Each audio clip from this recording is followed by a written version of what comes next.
So as you guys can see from the title, in today's tutorial we have a high and tight fade, and the reason I wanted to give this video to you guys, just off the simple fact, when I first entered the game, this was basically one of the, I'm not even gonna say one of, this was the most nerve-wracking haircuts for me to ever attempt. And it wasn't that I was scared of it, it was just off the simple fact, my barbers know a high and tight fade does not give you a whole lot of room to leave any gradiency into the fade, you know, from bald into the bulk, you know what I mean? So this is how I attack my high and tight fades.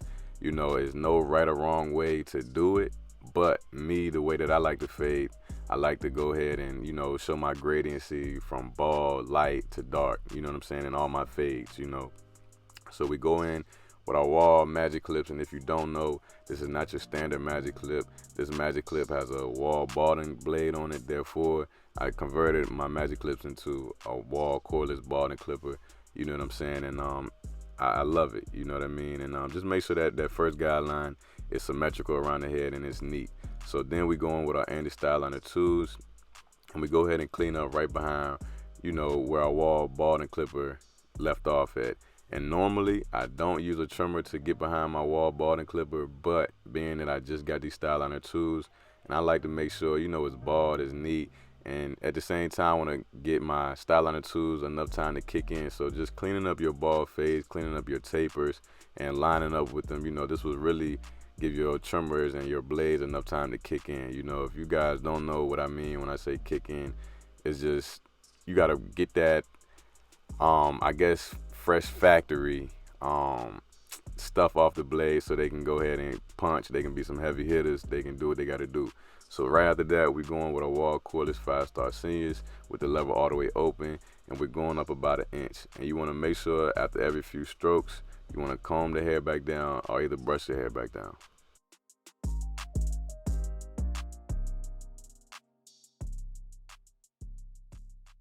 HBG, that's crazy.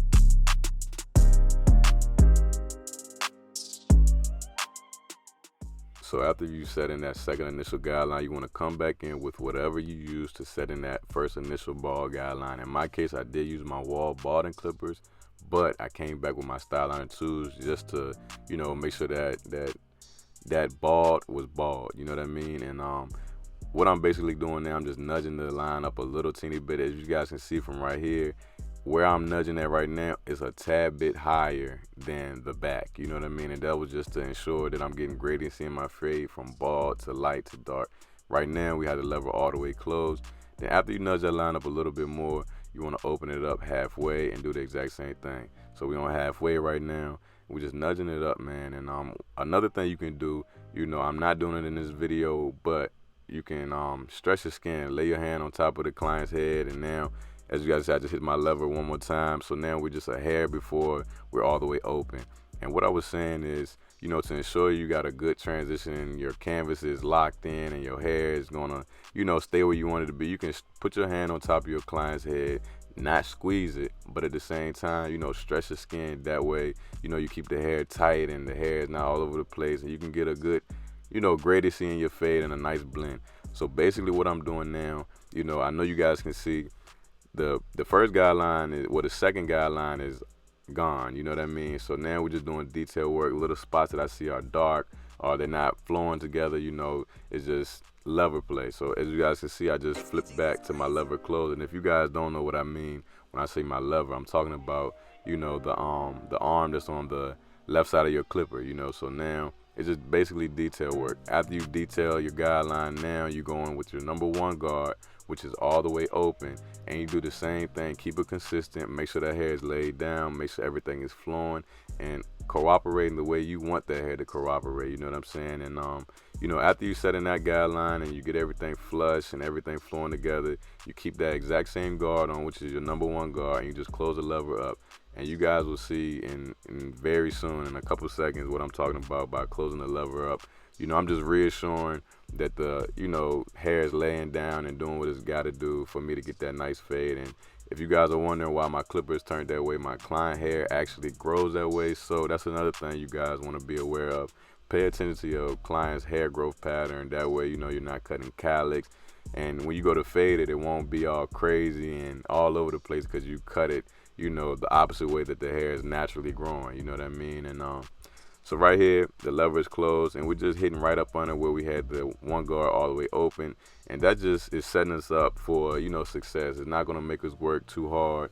We're going to actually work easier by doing this step. You know what I'm saying? So basically all this is doing is just softening up that guideline right there. So when you come back with your half guard, which is also called your zero guard, you don't have to work as hard. So now we have our zero guard on, and we start with the lever closed. And just like we took that first initial guideline out, we go from the bottom of the line. Once we get to the line, we start to flick out of the line, if that makes sense. You know what I'm saying? So you don't want to start right at the line because then you're going to kind of go too high. So make sure you start below. And when you get to that first initial guideline or whatever guideline you're taking out, you want to flick, almost like you're going in like a C formation. You know what I'm saying? And right there, we're halfway. Just like we took out that first initial guideline, you want to repeat those steps in every single process that you do. So if you start with the lever closed, now you want to go halfway. Then you want to go to a hair before open. And you have to understand too, and do not get frustrated, because when I first started off as a barber, when it came to this specific guard right here and this specific, touch of the fade, I kind of got frustrated because, with certain clients, this zero guard would fade directly into the one, and with certain clients like right now, it's fading into it, but it's still a lot of, dark areas and dark spots in the fade that I see, and I just realized now it's a lot of detail work. This is probably your number one most guard that you have to be consistent with. You know what I'm saying? That's gonna take a whole lot of lever play, and then you don't want to waste too much time trying to get this initial guideline out with this exact guard right here, because you can really go back, and you guys will see me do it in this video with the lever all the way open using your corners and get this guideline out. But make sure you get it consistent enough that when you go with the lever open, you're not working so hard. And as you guys can see, now the lever is all the way open, and it's a lot of detail work. And those dark spots and those dark areas that I see, having the clipper open and using those corners will really get those, dark spots and dark areas out of the fade. So y'all continue to lock in and watch, and I'll tap back in once we're on the next step.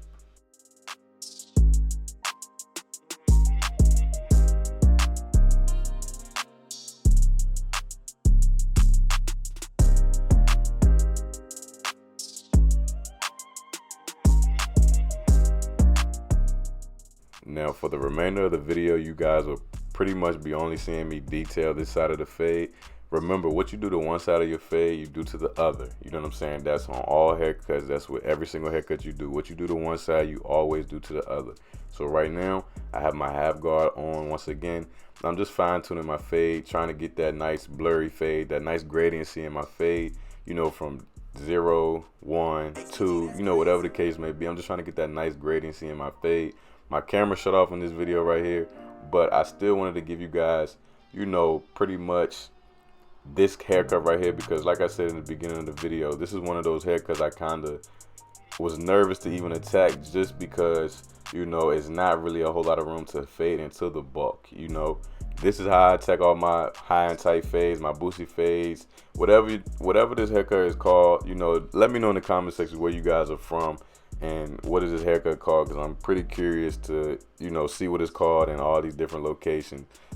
So this is the end of the video. Once again, if you're new to the channel, like, comment, share, subscribe. If you don't want to do it for me, do it for your mama, your grandma. I know you love them, so hit that subscribe button, hit that like button. Let's make it happen. Roll to 1K. Let's go.